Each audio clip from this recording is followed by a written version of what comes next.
FUSCO Satellite Network. All right, this guy, former senior vice president of officiating at the NFL. Of course, you know him from the NFL on Fox, where you can see him every Sunday desperately trying to explain all the ref he calls. I know, as we established earlier on the show this year, you know, he is a Chiefs-Eagles Super Bowl denier, right? Refuses to admit that the refs handed the game to the Chiefs, as we all saw. All the evidence is there, but so sad. Here he is, Dean Blandino. Welcome back. Welcome back. I'm a denier, but I'm kind of a denier in general. I believe the Earth is flat. I don't believe in the moon landing. None of that stuff. And here's one that I don't believe about. Philly cheesesteaks, overrated.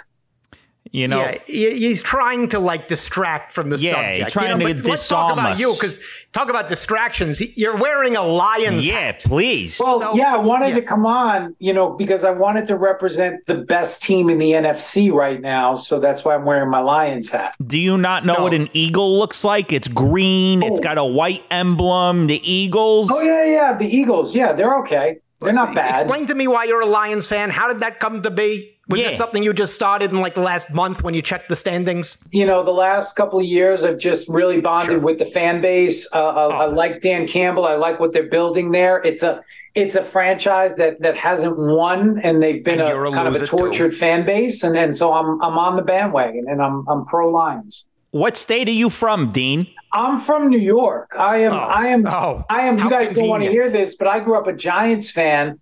Yeah. And so, you know, that's, you know, it's an arch rival of the Eagles. And I grew up, explains it. When the Giants were winning Super Bowls in the 80s and 90s, and the Eagles were not. You know, now your beloved team is in the toilet, so now you're jealous. Yup. Now you're trying to stop the Eagles dynasty by banning the Tush Push. Yup. There's a concerted effort by these idiots out there to get rid of it. There. So you used to work in the league offices. Don't you think it's unfair that the league is so clearly biased against the Eagles?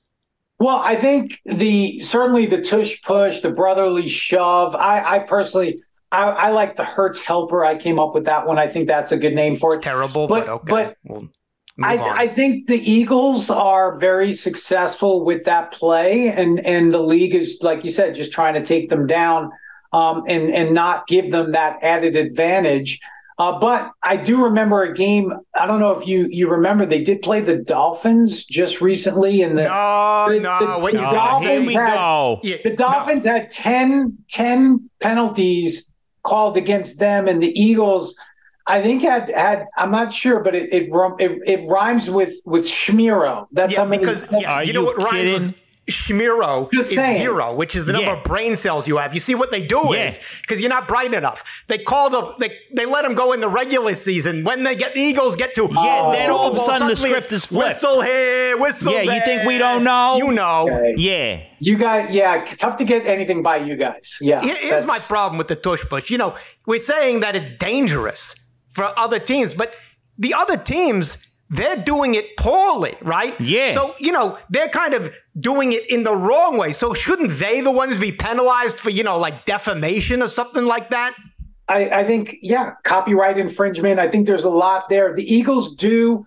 I will say this. The Eagles have perfected the play. They have the right personnel. They have the right. And I don't think it's, you know, yes.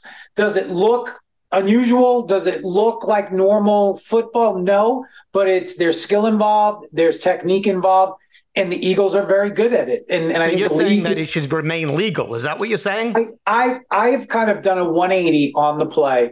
I didn't like it, and now I kind of have seen, okay, you know, if you can do it properly, and you should be able to gain that advantage. Because the 180 was when you removed your head from your asshole, and then it's now rightly up there with a Lion's hat on it. Okay, maybe we need to just start a campaign to keep the push in. We need to start positive. There you go.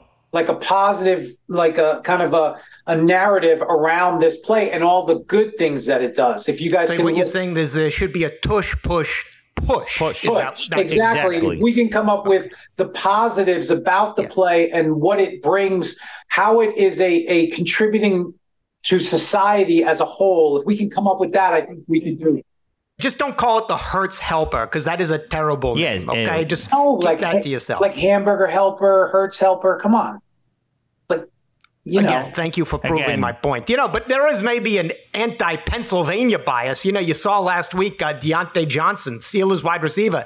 He said that, the refs blew all the calls in the Jags-Steelers game, basically handing the win to Jacksonville. Yeah. And he said, quote, the refs must have gotten paid good or something. So that leads to my next question. What is the pay structure for refs? Is it like on a pay-by-whistle situation? No, yeah, they get paid per game. So they get paid per game based on actually the years of seniority. So the longer tenured officials get paid more per game, and the less experienced officials get paid less per game. But it's not per whistle. It's not per flag. It's not per bad call, as you guys might think. It's per game. So are you saying that refs in the Super Bowl were about 21 years old, like interns? Is that what happened? There you go. So you're saying that the Eagles lost. You're still on this thing that the Eagles lost because of the officials. That's what you're saying. Yeah, okay. Are there also commission-based incentives? Like when they help the Chiefs win, do they get like a nice extra commission on top of that? That I'm not at liberty to speak about that. That I can't. There you go. Legally talk about that. I can't talk about right, because it would violate the severance package you got from the NDA. Exactly. The NDA. Yeah. All right. Clearly, he's too scared to talk about certain things. All right, but let's talk about this. There was another embarrassment by the refs this week. In the final moments of the Jets-Giants game, you saw the Jets. They raced to spot the ball. They spiked it to stop the clock, and some people have said the refs didn't spot the ball. All right, but don't you think the system is kind of bizarre here? We have all these able athletes on the field, yet we're relying on, a 71-year-old with arthritis to run up and spot the balls. Shouldn't that be done by, able people? Well, yeah, the officials, there are very few 71-year-old arthritic officials out there. They're much younger. And in that situation, the officials did what they were supposed to do. The center put the ball down. The umpire, who was in great position, came, tapped the football, got out of the way, and the Jets were able to get a snap off and spike it. So I think it worked in that situation. Yeah, but it could have moved much faster. Tony, you had an idea. Tony, tell him. Those grabbers that old people have at the supermarkets to get stuff off the top shelf, those extending grabbers. Yeah. What if the refs could just sit on the sideline with a really long grabber and just move the ball that way, so we don't have to wait for their old asses to run up and get it? The football field, right, it's 53 1/3 yards across, so you'd want to split that. So you're talking about, 26, it would have to be at least 26 yards, 26 and change long. That's a pretty long grabber. Are you gonna be able to get the leverage on the football? Don't worry, Tony has great experience handling long poles. Yeah, don't worry about it. I got all the leverage. Maybe you see a long pole and you don't know what to do with it. What you do in the privacy of your own home. I know how to use it. Don't worry. I don't want to picture this image in my mind right now. I don't know if I'm ever going to get out. We thought you were from Italian background, but maybe not there. I guess maybe only by name. Well, I'm just saying the long grab. Yeah. That's okay. All right, here, look, Dean, as we always do when we bring you on the show, we like to give you our brilliant ideas for new rules. Yep, right? help you out. Because, you have trouble coming up with them. Like the long grabber. Yeah, yep. Yeah, exactly. Just like that. Even better. And what we obviously want you to do is when you hear these things, take them to your buddy there, Roger Goodell, and, don't take credit for them, but, just relay. No, I will give you guys all the credit. Trust me. Here we go. There you go. First one. Here's the first new rule. If a ref makes a call, right, and then that call is overturned, no ref can blow their whistle for the next 5 minutes. Thoughts? Oh, interesting. So if a call gets overturned in replay, then they can't make a call for the next 5 minutes. Is there an echo in here? Yeah. It's like a penalty box. But just that ref or any of them? Any ref. No ref ruined it. So I think I like this idea, but I want to kind of piggyback on it. I like the general concept, but I think it would be better if the official that threw the flag, so it's more of a punitive on that official, say, hey, you threw the flag, you were wrong. You can't throw a flag for another 5. Just that one official. Great. And, just to piggyback on that, we got a great idea because you need people to know who did it, right? They all look alike. Who made the mistake? So if a ref makes a call, the call's overturned, that ref has to wear a dunce cap for the remainder of the game so that everyone knows not to listen to him. Is the dunce cap still a thing in 2023? Yeah, we're bringing it back. We're bringing it back. We're bringing it back. Okay. Yeah. Bring it back. So the dunce cap, but do they have to? Can they still officiate with the dunce cap, or do they have to sit out? Yeah, they have a band. They have a rubber band that holds it under the chin. It holds it under the chin. I'm just saying it's harder. Like the dunce cap may not stay on if they're running around. Does the dunce cap say anything, or does it have anything on it, or is it says just dunce? Oh, it says dunce. Yeah. Okay.